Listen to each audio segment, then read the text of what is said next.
Hey, gals, guys, and otherwise, it is Jonathan O. Roselion. And I'm Polyphonic, also known as Noah, and you're listening to Horns and Wings, the podcast where we read through Saga, the greatest comic ever written, one issue at a time. See, I botched you on that one because I said it's Jonathan O. Roselion. Oh, you know what? You got to keep up with me, dude. I can't. Your pace is too fast. It's like Superman trying to keep up with the Flash. Is he going to say it? Is he going to say I'm? That's the kind of thing that keep people coming back every week. Hey, we're talking about issue number 3. The one where people get chased by scary alien warthogs, which I call a Tuesday. I'm a badass. Let's do it.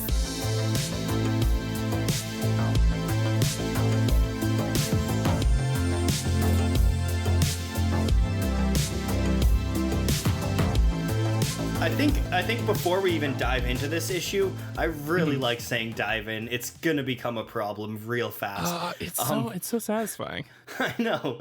So before we dive into this issue, I want to just talk about the cover because This is one of my favorite Saga covers. I actually, because my sister is awesome, have this signed by Fiona Staples. Wow. Yeah, it's pretty cool. And it's just such a beautiful cover. It gets so much of what Isabel is about.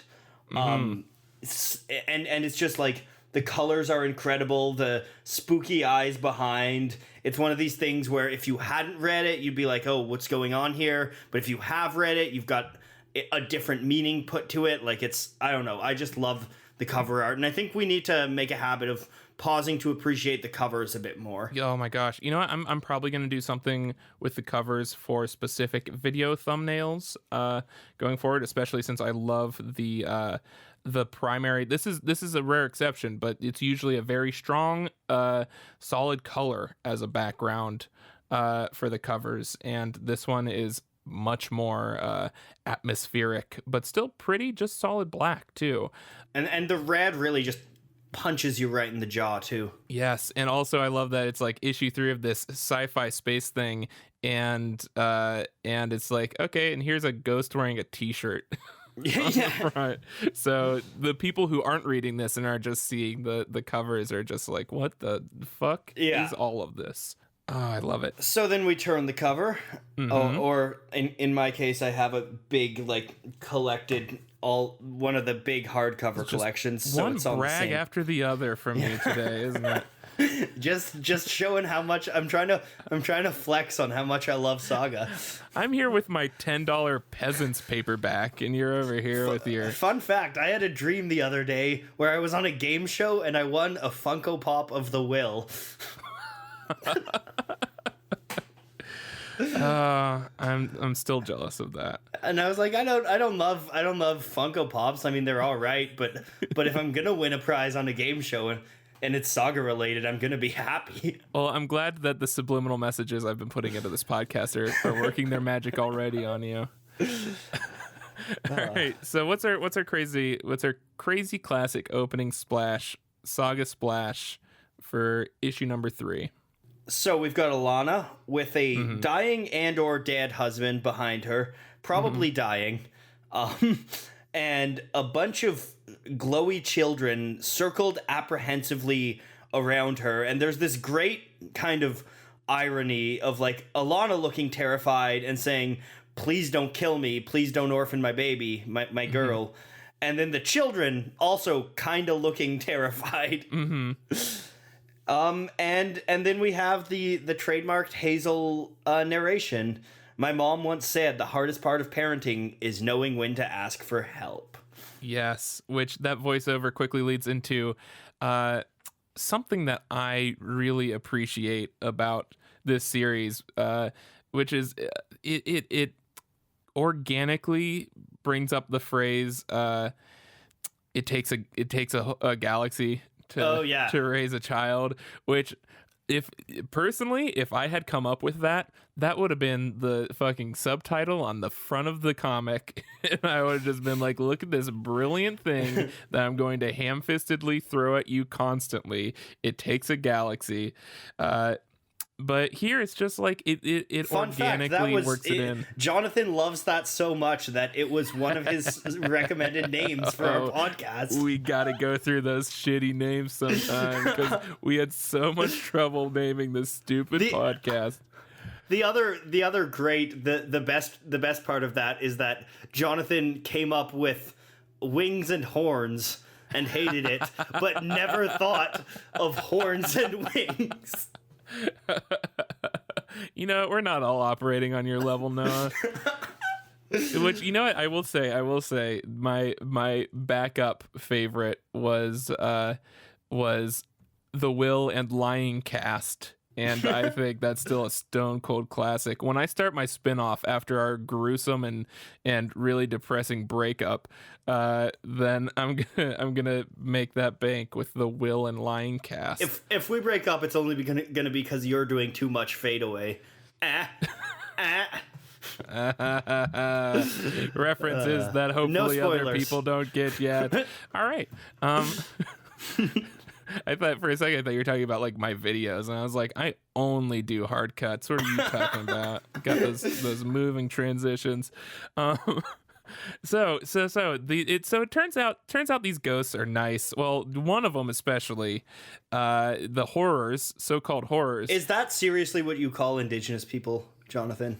I'm sorry. I love that line. The sass of Isabel, and this whole discussion with her and the t-shirts. It's just this like smash juxtaposition of like this really cool, crazy, like fantasy concept, which you kind of like you learn with the like again really really well done exposition. The like these are spiritual defenders of Cleave. But then it's smashed with, like, the attitude of a teenager doing air quotes and, like, oh, we're spiritual defenders of Cleave, and it sucks ass. So, yeah, that's the background behind the horrors is it's just children killed in the war that their ghosts stick around for magical reasons to defend the planet, but they're also just kids and they don't especially want to do that, but that's what they're here, that's what they're stuck here doing anyway. And so the one that isn't afraid of Marco and Alana, Isabel, the one on the cover, says the that best the best is gonna try to help. I think the other thing too is I think on the next page there's just a beautiful where like as Isabel's kind of trying to talk to her friends into this, Alana is kneeling over Marco and there's no background there, like it just looks like they're entirely in isolation, and I think that's a good way of showing how important he is to her, how in this moment he's her entire world. Yeah.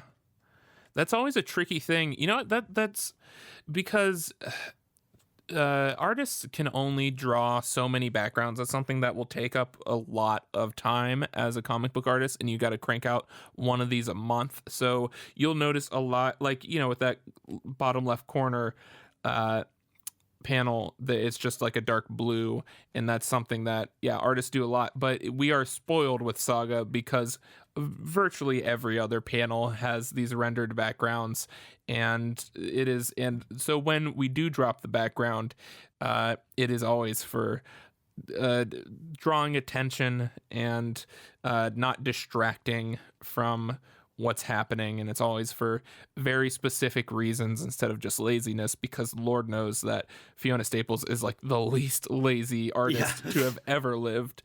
So yeah, that is such a cool sort of iconic little panel there that I love. And there's another thing in the next panel that I think.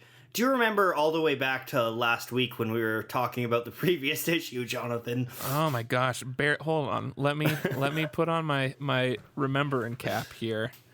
You know what? Yeah. Now that you say it, it feels just like 10 minutes ago. Go ahead. So last week, there was a point where the Stalk said that Marco used to be a vicious son of a bitch. And one of these ghost children says, "He looks like the ones who burned our village." That line sticks out to me because it could go either way. It could just be horned people, moon folk. I guess they're not moon folk. Moon folk is a Magic the Gathering thing. Shout out to Tamio. Don't worry, the lawsuit is already filed against us. But yeah, the moon people, the horns, have evidently done some kind of war crimey stuff here, as evidenced by the ghosts of the fucking dead children. Yeah.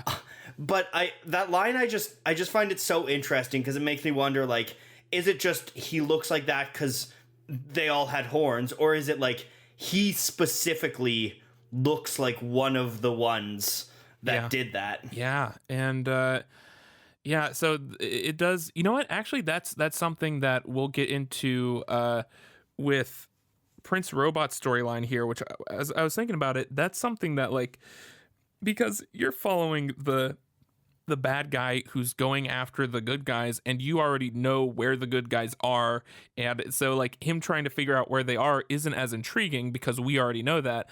But the fact that they're intentionally keeping Marco's history and, like, even their meeting and stuff like that a mystery right now, then I think that adds so much to Prince Robot's part of the story here, which we will get into in the next scene, where we're kind of uncovering this mystery with him. And again, there's that it is instead of that exposition dump, it is creating a mystery, which I absolutely love. I agree vehemently. Aggressively, even. The only other thing that happens in this scene is that Isabel says that she'll be able to possibly help. Oh, Marco needs snow. Yeah, that's an important thing. Another like weird spell ingredient. Yeah, Just which again snow. is purely convenient for the plot. So we need to find him snow, and Isabel can help, but she wants to leave the planet. And she can do that by bonding to the soul of a native of the planet. And of course, there happens to be a baby that was just born on this planet. So we have our quest. We have established our quest going forward is get Marcos some snow and possibly bind Isabel to a baby and have a new best friend. Who knows? And then we get more Hazel voiceover. Which again brings us to our page turn. Yes. This new scene, I love it to death. It is so cool. So it's pretty much Prince Robot is now at the facility where Alana was a guard and Marco was a prisoner, and he's trying to figure out what happened here, and he's interviewing a prisoner who might have the skinny. Oh, and this is pandering to you. He, instead of having a photo to show like what the guard looked like, I have this in my notes. I love that he uses his face to show this kind of like rhino horned guy. Would you say? Yes, I love these horns. Yeah. The horn coming out of the bridge of the nose is so cool. Which again, using those horns, like it doesn't seem like it's sort of grounded in, sects or anything.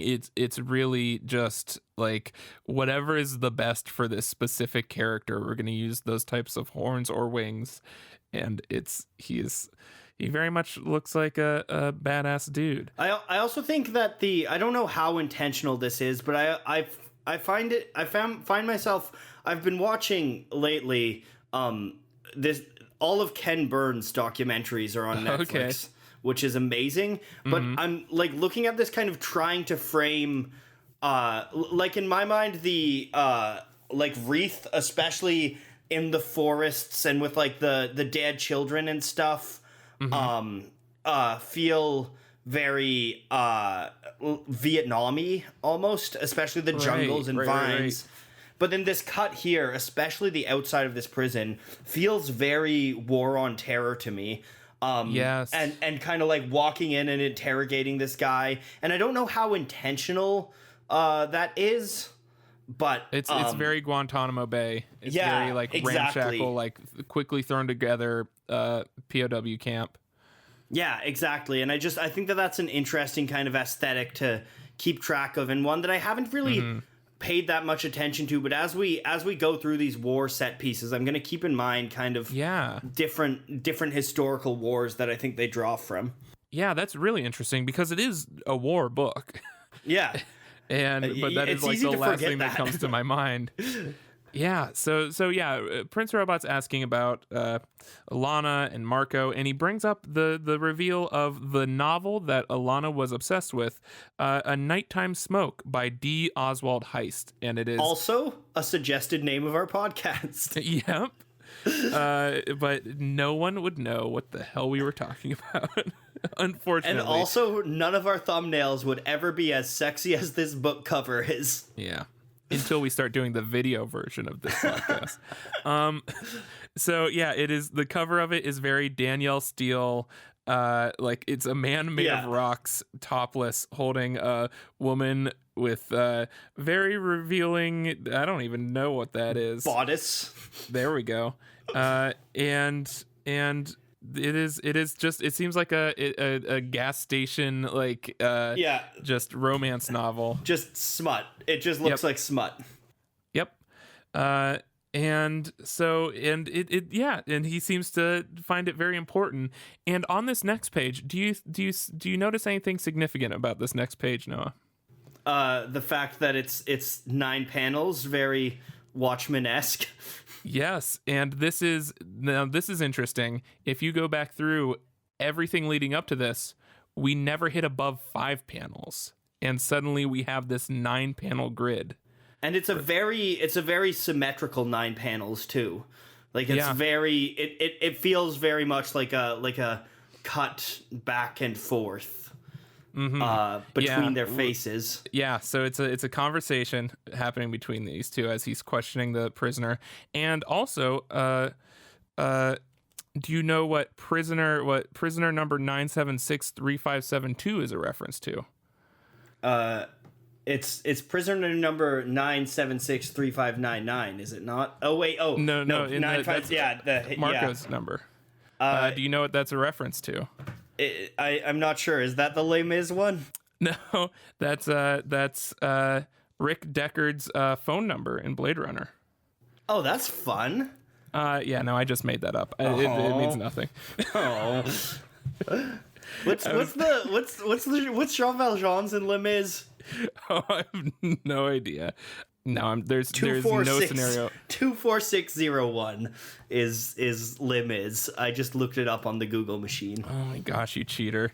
But I think what's really cool about this panel too is I love like the middle and bottom middle, the echoes of the head tilt. So like Prince Robot tilts his head as he's asking, and it seems like he's kind of got this power of like he's carrying the power in the conversation. He got our friend Rhino guy to kind of say something and rage up a little, and then the Rhino guy turns it around and laughs and brings up a battle and just says, "I remember how much of assheads we bury that day."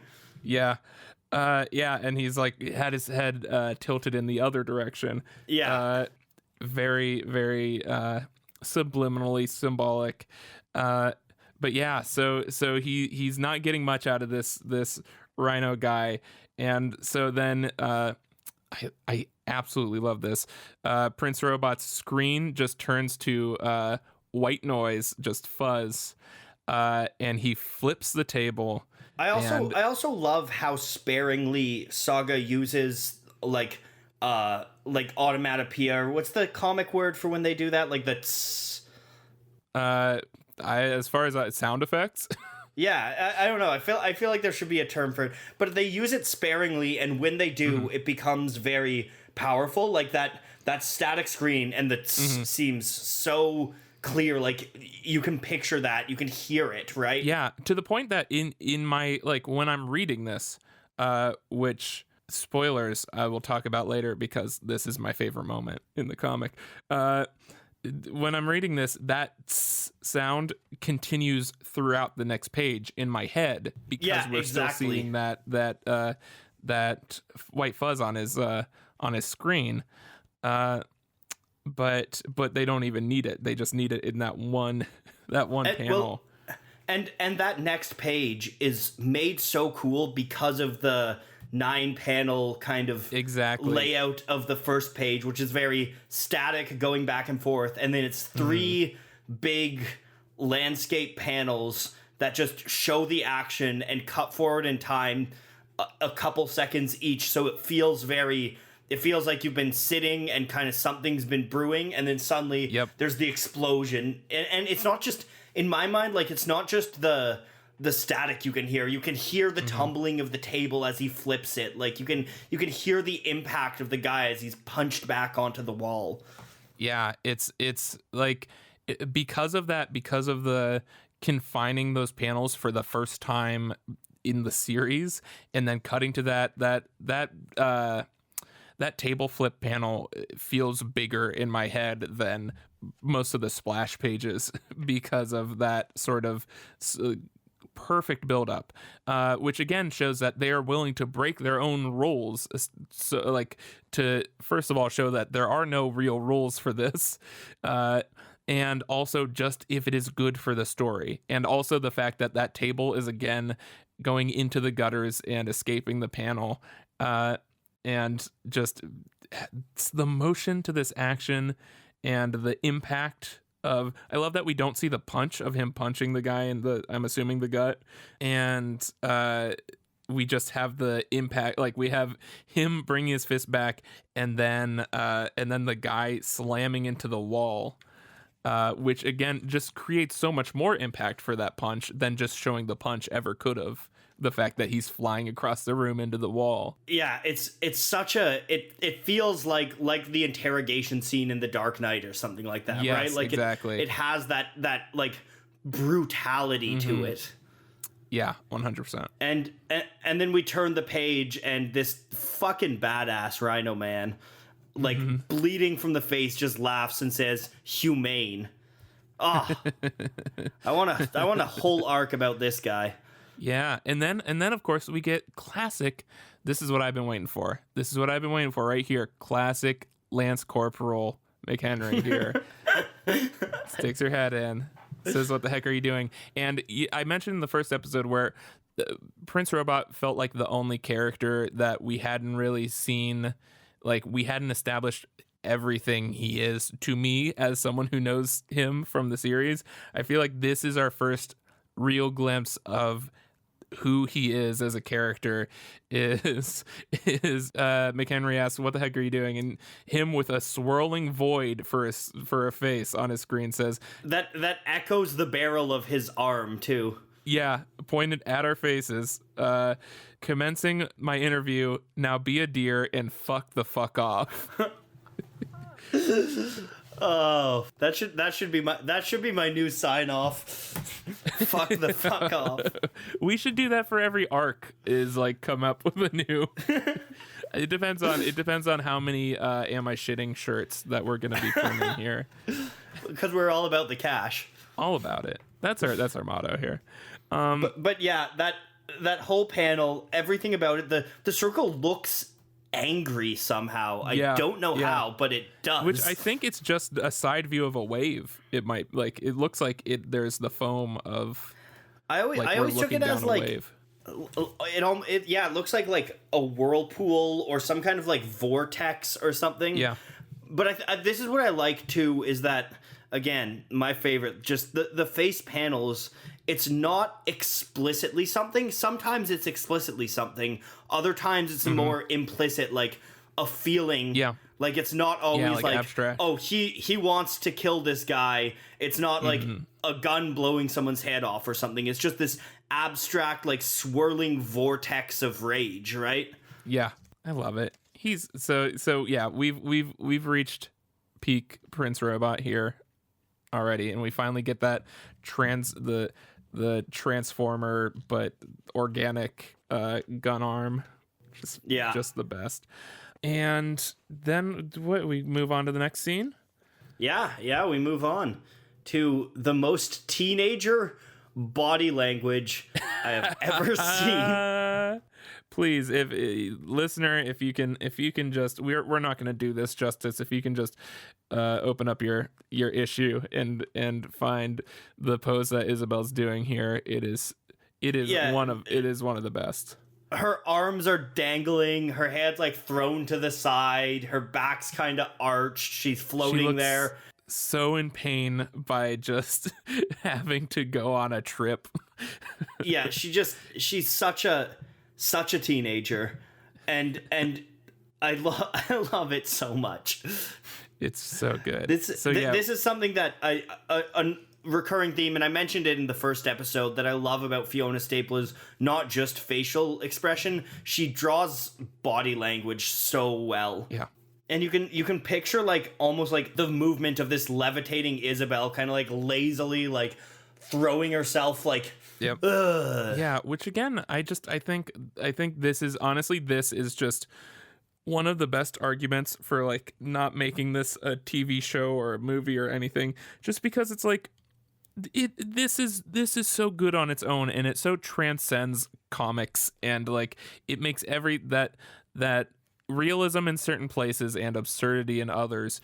It just like walks that line perfectly, and just it functions so amazingly, and these two people are so good at their craft that it's just like it really feels like yeah, it would be cool to see these things in live action, but in my head this is just live action because parts of it are so extremely realistic, and like just the parts that matter are perfectly realistic. Yeah, it's so dynamic.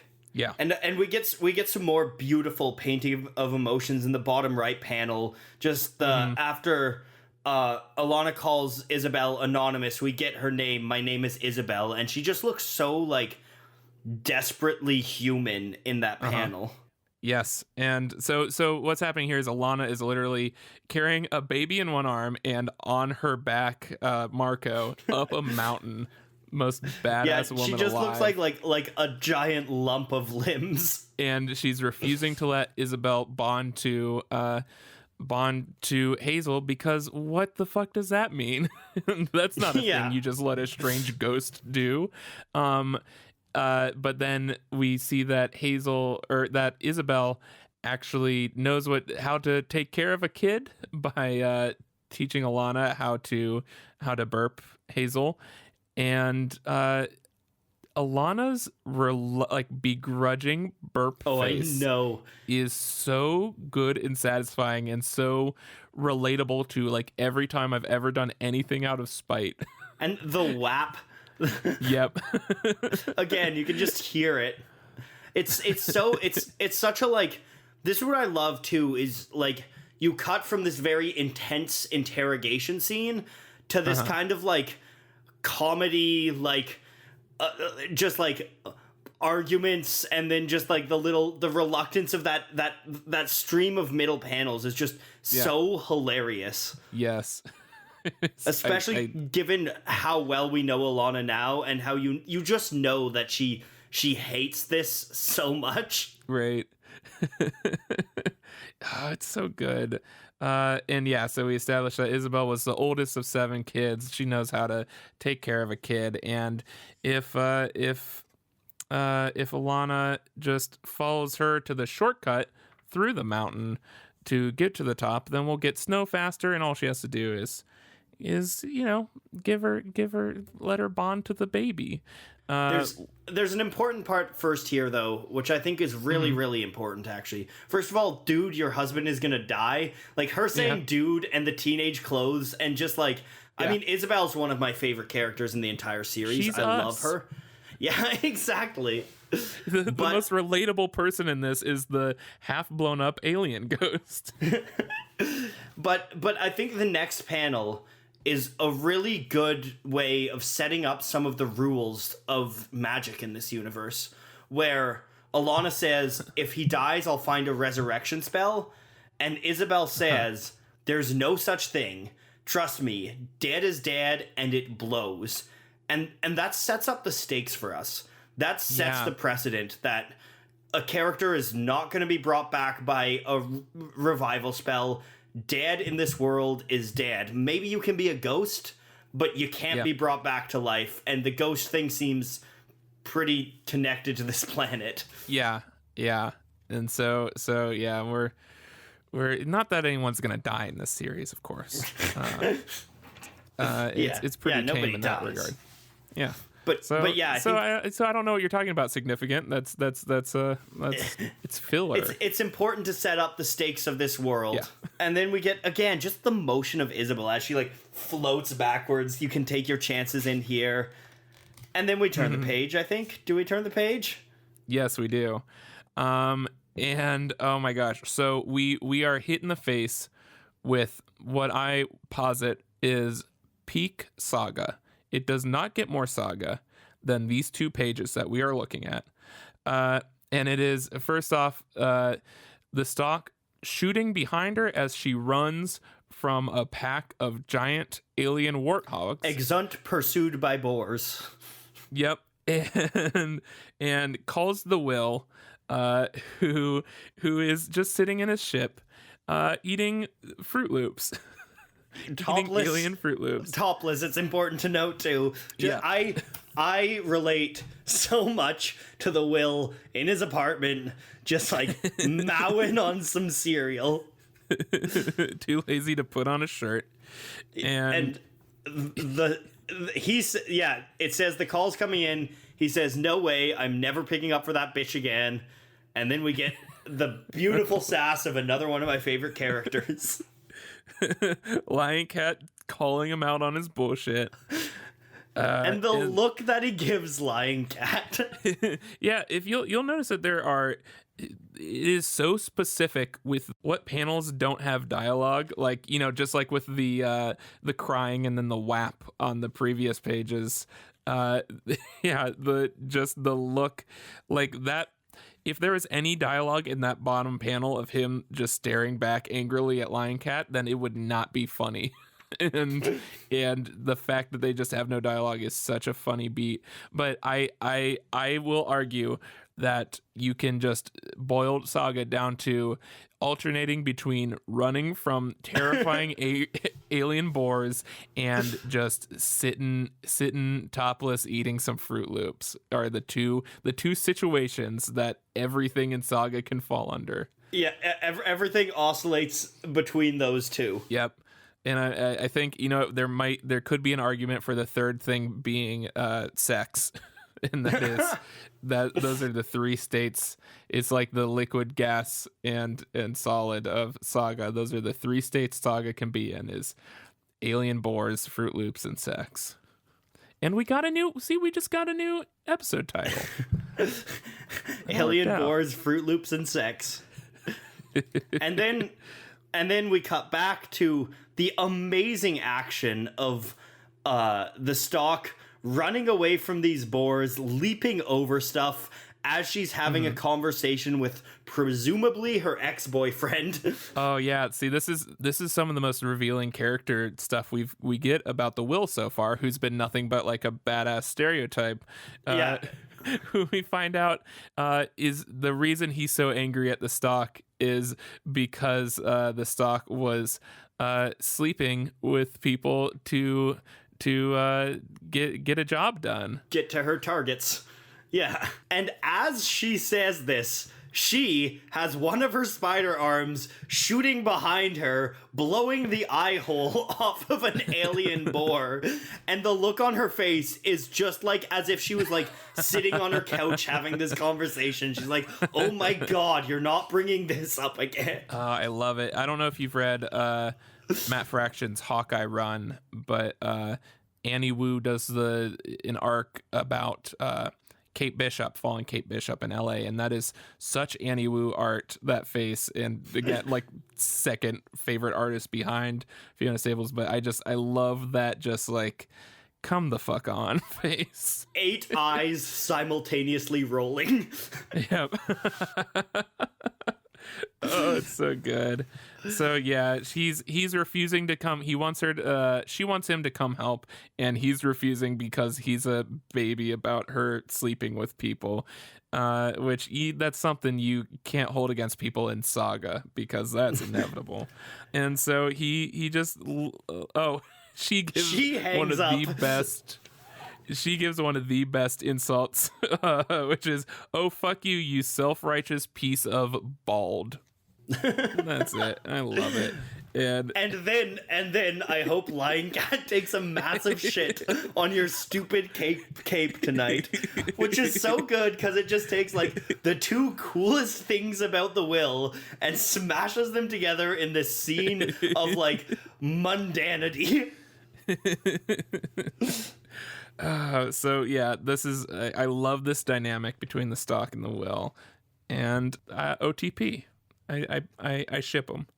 And the Will continues his quest towards Sextillion, the sex planet, Which we now see as the most neon fucking thing you've ever seen. Yeah, that looks like it's just an arrow pointing at Sextillion. Yeah, it kind of looks like a giant blimp almost, or a big like sign, like a bullet. I don't even know what that is. Yeah, it's like one of those like 50 miles to Disney World signs, which I love, with a lot of arrows pointing this way. And then this continues the trend we talked about all the way back in last week's episode of way back one. Open on vignette of Alana and Marco, 2 short stories of Robot and Will, and then we cut back to a longer finish of Alana and Marco. Yep. So that is very interesting to me that they have continued the one Robot, one Will, all Marco, Alana structure for these issues. So we'll keep an eye out when that breaks up. But so far it is doing wonders for the pacing, because I love it. It's keeping it so fresh, and it's such also that's so effective in cutting away from the boring, like the second it's that Empire Strikes Back editing style of like the second something gets starts to slow down a little bit, cut away to something else and get that like right in the middle of the action, which again we get that right in the middle of the action with the Stalk running from the Boars, and then the second that's proved its purpose, then we cut right back to the main story. And then we get, again, you're absolutely right, Isabel is all of us. The way she talks, the right this way, ladies, with like a little bit of sarcasm, like she's just she feels like the internet. But only like less toxic. In a somehow good way, yeah. Yeah, no, she feels like the good parts of the internet. Saying someone's like the internet is actually probably like the worst insult you can throw at someone, other than you bald. She's the wholesome memes subreddit. Yeah, exactly. And Saga. Also wholesome is these beautiful backgrounds. You know, we've been so positive about this, but I'm going to put my foot down and be angry for a second. Fuck this for being so fucking gorgeous. I am furious at how just stupidly gorgeous. These next 3 pages they shouldn't be allowed to exist. They ruin all other comics. Other comics are worthless now. It is just like every little thing.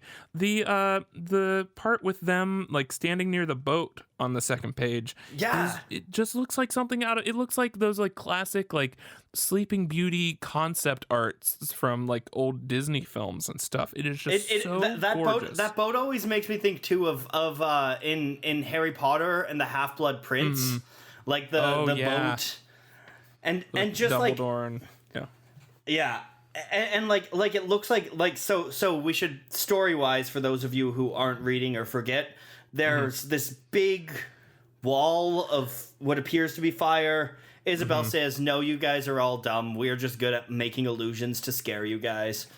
And we learn that her family was freedom fighters or terrorists. Depends what side you're on. That's a whole thing you can get into.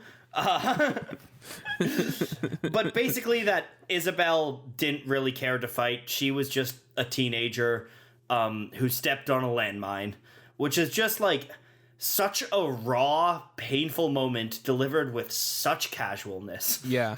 Yeah. And so this whole issue has been Isabel disarming us and making us fall in love with her with like, we're not sure about her, but she's the only ghost that's willing to stick around, and she clearly knows how to take care of Hazel, and we see her sort of prove her worth here by getting rid of this illusory wall of flames that is covering this path to the boat to get them to the top of the mountain. And so yeah, Isabel seems pretty dang trustworthy, and you know we might be giving away too much with how much we clearly love Isabel, but yeah, I'm crazy. Well, if they've read this issue, they know that Isabel bonds. Yeah. So we get the gorgeous sequence, the weird like Cinderella transformation of Isabel bonding to Hazel. And it is so dang pretty. Seriously, I'm going to fucking press charges. I'm so angry. Not allowed. It should not be this pretty. It's not fair. Don't like it. It's too nice. So we have the bonding. The voiceover, meanwhile, is talking about how I love this line. Rich kids get nannies, but the rest of us have babysitters. And then Isabel was my first. Who was your first babysitter, Jonathan?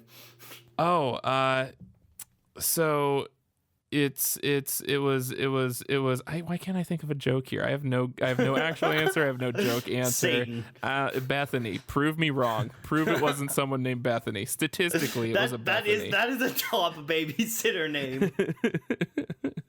Is a Brittany or a Bethany? But yeah, and yeah, I honestly don't have much to say about this panel except that it's so beautiful, and also like this beautiful, majestic moment, and Isabel's like, sweet. I love that. And then, so yeah, we they're bonded. We load Marco onto the boat. Also, I feel like we had a lot in the first episode. We need to stop and appreciate the moments of Alana sass a bit more, because call me ma'am again, I find a way to kill you a second time. It's just beautiful.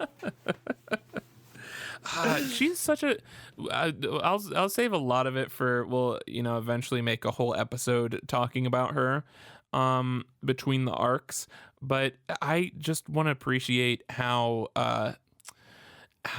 underrepresented this specific character type is in any media, where it's like she's not like the smartest human alive. She's not the most like lethally trained. She's not like hypersexualized, but she's very sexual, but she's not sexualized. And yes. I think that's an important distinction, because I think it is, you almost never see characters of any gender really that are this sexual but not this sexualized. Like I think it's so interesting. Yeah, and so it's just she is many women that I have known in my life but have never seen portrayed before, and it is so cool to see that now. So I love her. And she's the best. I agree. And she just feels, well, this is another thing, all of the characters in this, especially the female characters, feel like real women, which is unfortunately so many female characters don't. Yeah, that's something that, like, I don't know. I've seen so many complaints about the upcoming Captain Marvel movie, where people talking about her voice in that film, and it is like it is a woman's voice that is not trying to be too badass, and it's not like the Born Yesterday foreign exotic thing, and it's just like. Look at like where the other female representation is the bizarre accent that they eventually got rid of for Scarlet Witch. Oh my god. And then Pepper Potts is just female Tony Stark, and then Black Widow and Maria Hill talk identically, which is like secret agent talk of just like I'm going in for the kill and stuff like that. And Brie Larson's just like a normal person. She talks like a normal person, and I'm so pumped about that. And it bums me out whenever people keep complaining about it, because it's like, thank you for just like, yeah, you can just there. No one complains about like Mark Ruffalo just being a normal dude there, and he's just like fucking Mark Ruffalo. In fact, people celebrate Mark Ruffalo for that. Yeah, exactly. It's just like, here's just a dude that wandered into the Marvel Cinematic Universe, and like sometimes we put like a gorilla filter on his voice, but it's just like. It's just, she's just a normal lady who's super badass, and I love when people do that with representation, because I know how much it means a lot to me, and it doesn't even apply to me. So I cannot imagine how much it means to people who can actually like physically relate to that. And so it's the best. I'll also at this point interject and say, if anyone somehow listening to this podcast has issues with female representation or is one of these kinds of people, first of all, you're probably not going to enjoy this podcast. No. Second of all, why are you reading Saga? It's really not up your alley. And third of all, I'm just going to make this clear with probably my favorite Kurt Cobain quote now. If you in any way hate homosexuals, people of a different color, or women, please do this one favor for us. Leave us the fuck alone. Don't come to our shows, and don't buy our records. And I guess I'll replace that with don't listen to our podcast. But if you've gotten this far and you're gonna do buy our records, though. Yeah. When we print these on beautiful vinyl, and you can hear every goddamn like three records for the first episode. What a fucking like extravagant ass thing to do. I love it. So yeah, that would be great. That's my little rant, because you said Captain Marvel, and it got me thinking how fucking pissy everyone is about that. But yeah, if you don't like this shit, piss off. Yes. Yeah. My make stuff peeps know the deal already. How my low tolerance for that. But hey, new people, yeah, don't be a fucking asshole. And and look at other people as humans. The end. And so, anyways, to go back, we have one more moment. Reveal. So they put Marco onto the boat. Marco's starting to come into, he's murmuring in his unconsciousness or semi-consciousness, saying, "Please tell my bride I loved her." And Alana says, "Marco, I'm right here." And he says, "Please tell Gwendolyn I loved her so much." And then we get the big final splash of the horrified, well, Isabel's horrified and staring at Alana for her reaction, and Alana, it looks like someone just like grabbed her ass at a bar and is about to destroy them. And says, "Who the fuck is Gwendolyn?" And here's my question: have you ever seen a dolly zoom in comic form? Because that's what this is. Yes, totally.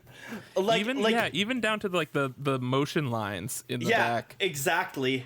And again, that's another thing set up so well by, like you said before, like the attention to detail in every background. Then suddenly you can add motion lines to something, and like it honestly feels like a dolly zoom, which is just so incredible to me. That's a very or manga exactly. That is so cool here. And I love it, especially since like it's not especially like they don't have a character reveal like they've had for a lot of the final splashes so far. It's just purely a reaction shot, but it hits so heavy. And also I'm glad we are now officially into soap opera territory with this, because it is one of my favorite aspects of this book is just what he has a bride named Gwendolyn. What's going on? It's so good. I love it to death. Yeah, and I think that's the end of that issue. That is the end of that issue. Do we have any concluding thoughts on this issue other than it's very good? I'm going to turn to my notes, and this is what I wrote verbatim. the colors and shininess of it all. Yep. So Yes.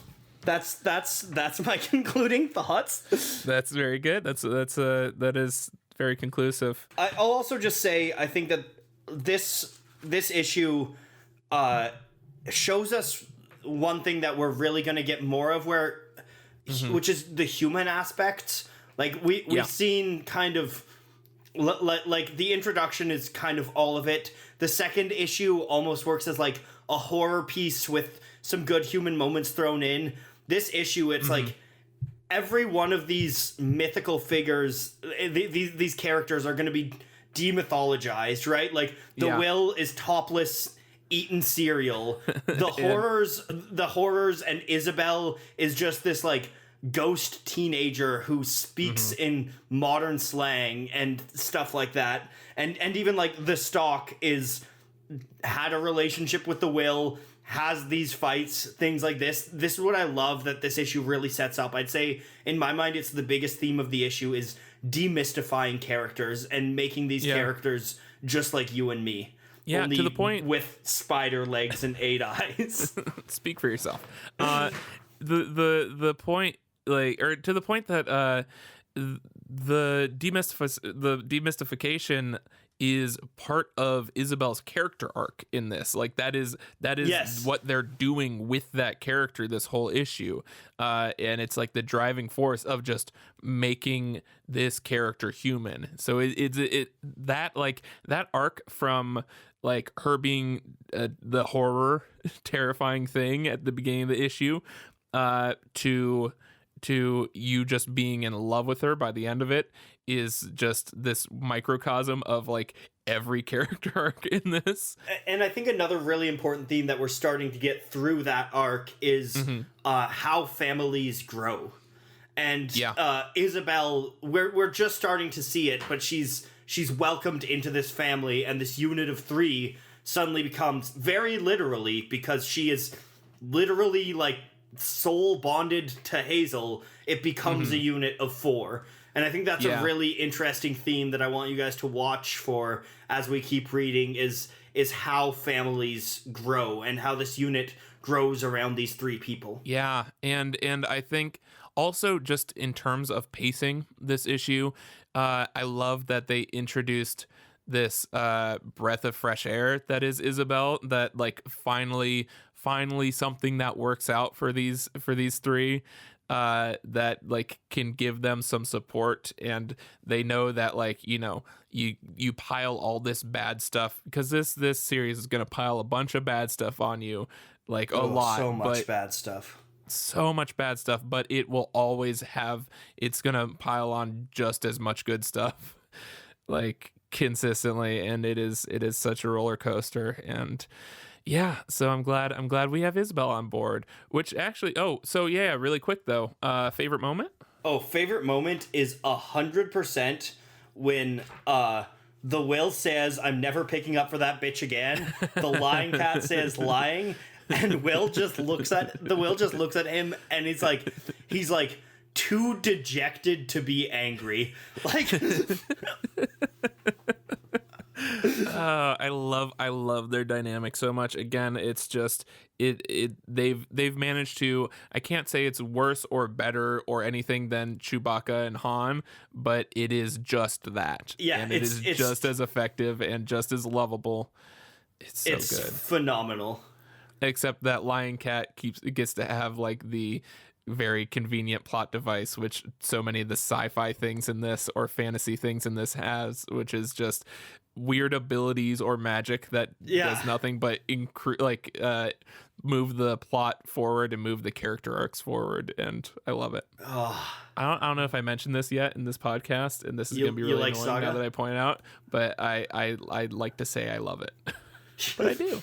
And yeah, as I mentioned, my favorite thing is that 9-panel grid leading into that big explosion, and I really feel like how that was in my head was like exactly what they wanted it to be in my head. And again, it was so much more than what was on the page. It felt so much bigger than it was on the page. It had these sounds and this motion that was not in those panels that was in my head. And again, it just totally transcended ink on paper and just became this sequence in my brain that was so impactful and so fun. And so, yeah, I like that moment. Question time? Yeah, which, you know what, if we have to, because I know we both come up with questions sometimes, I really like my question for this. So if we have to, we can do 2 questions. But this is something. I mean, if we want to do 2 questions, my question would have been even better for the last episode, given some of the things we talked about. But that's okay. We can stick it on this one too. That was a week ago, dude. I know. It's not like I we can go back and edit it because it's gone now, man. So my question for this one, because I'm really interested in this, is up to this point, for the people who have read further, forget those other issues. Up with these 3 issues, who is your favorite character? Who has endeared themselves to you the most? Because there's been so much good character work already. There's Prince Robot, the Will, Lion Cat, the Stalk, Marco, Alana, Hazel, Isabel, and you know, I'm gonna go ahead Lance and just make Corporal a roll. McHenry. I'm gonna make a roll. No Lance Corporal McHenry's, because that's such a gimme and it's so obvious. And that's kind of spoiling it for the newcomers that don't know how massive her arc is coming for. So yeah, just I want to know. Oh wait, hold on. Sorry. Play that theme music though. Yeah, I gave you a point for that. I said question time, and that would be a slick transition for the question. But now we're going to need to put it right here after we've asked all the questions. Except I just played it right before you just started talking, so now you seem like a dumbass, and it was the perfect time for the theme music. So that's my question: is who's your favorite character up to this point? Do you think you want to throw your question in there too? Yeah, I'll throw it in. We can actually throw it on the last episode too, maybe in post, we'll see. But my question is, it's a pretty fun, simple one. Mm-hmm. If you were a freelancer, what would your name be? Ooh, I love it. You know what? This is what I'm thinking right now, is that we were talking about doing Q&As, on those in between episodes, but seeing how every one of these episodes are turning out to be like an hour long, we might want to just go over our answers to these questions during those in between episodes. Yeah, that could work. And then, you know what? And then if anyone sends in a random question for those, we can answer that too.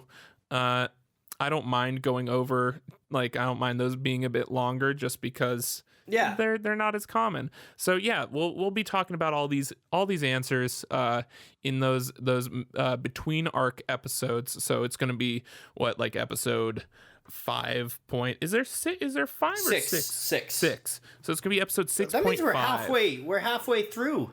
We've done it. Look at us. Wow. We're halfway through the whole series. What's that? Hold on. I'm looking at my notes here. It says a million issues. Oh, I guess. Okay. Well, that's different. Off by just a bit. Send those questions to comment below the video. That's the easy way for you to do it. But if you want to be really involved, and you want to keep it secret, because here's the risk you're running. If you comment below the video and then we don't answer it, then everyone's like, oh wow, they didn't answer that question in the thing. That's a really bad question, and I know that now. So if you want to hedge your bets a bit and send the question to us, then send it over to hornsandwingspod@gmail.com. And if you want to just ask a question or whatever, just send a thank you, do your stuff, leave a review. Oh, that's a thing that we should say. Hey, leave a review. Yeah, leave a review. Yeah. On iTunes. and other witch places. I was not listening at all to the things you just said. I'm assuming you covered all our important bases, because I was just flipping ahead, looking at what we've got in store for next week and coming weeks, and I gotta tell you, I'm excited. You know what? I only looked at the splash page, and I'm just pumped for that. And let me tell you, Saga. you might have heard us say that there's a lot of sex, but you've read 3 issues and you're like, I don't know, I haven't seen that much sex yet. Oh, it's that issue, huh? Oh, it's that issue. Oh, yes, yeah. Yeah, you're in for a treat. Yep. We're just gonna get demonetized. Next episode is where the series goes from soft R to hard R. I'm horny. I'm horny for it already. So, in the meantime, where can people find you? To vent that horniness, they can head on over to at Jonathan Oscar on Twitter, JohnAthonoscar, or check out Make Stuff on YouTube, youtube.com/MakeStuffStudios. And you know what? Go ahead and check out the Make Stuff Instagram too. I think it's Make Stuff Studios on there. Might be Go Make Stuff. Who knows? Find it. But yeah, we've been posting some cool stuff on there. Check that out. How about you? Well, if you want to find me, you can go check out Watch Polyphonic on Twitter. I'm also on Facebook and Insta, but honestly, Twitter's the best place if you want to talk to me. If you want to chit chat, have a little fireside chit chat with some cognac. I hate cognac. It tastes like oil. My Haley, our semi-producer on this. Producer thing. Haley. If we're a podcast and we have a producer, we need to call their name producer and then their name. Producer That's what Haley. You do on a podcast. Or you know what? I like engineer Haley though. Engineer Haley. Ooh, that's like a train. Chugga. Gross. No, I was like, hey, I think it was for her birthday was recently, and I was like, hey, get whatever booze you want. Let's go get whatever booze you want. This is part of your birthday present. And she gets cognac. And why? Because she's never had it, and I'd never had it. And then I was like, why have I had this now? No, it's like wine meets whiskey times 100. And what really just a fun cognac fact really quick, they have these things that are like XO, VS, that are like the different types of cognac, and they stand for XO stands for extra old, and VS stands for very special. So don't buy into that fancy shit with XO and VS and stuff. They're just throwing shit on there to make it look fancy. But yeah, send us some of that XO cognac to our P.O. box over at P.O. Box. I was about to make up a number, but I don't want to actually not get the cognac that you're going to send us. So anyways, back on to what I was plugging. No, we don't need that. Bye. No, go ahead. Check out my YouTube channel at youtube.com/c/polyphonic, I think. And let me tell you, if you're watching this, if you're listening to this, you or watching probably it miraculously like space. And know what a great song about space is? Fucking Rocket Man. So go over to my channel and you'll be able to see a video about Elton John's Rocket Man. And honestly, it's pretty cool. Well, you know what? It's a bummer because since we're taping this in advance, for me, it's going to be a long time before I get that Rocket Man video. I'm pumped for that one. So yeah, go check that out. Thank you to Brian K. Vaughan, Fiona Staples, Phonographics, Image Comics for making the best comic book that any alien dead half ghost could wish for. You're the best. And the most important question, we've asked a lot of questions on this podcast, but I think we can all agree the most important question of all is what? Am I shitting? Am I shitting? Bye.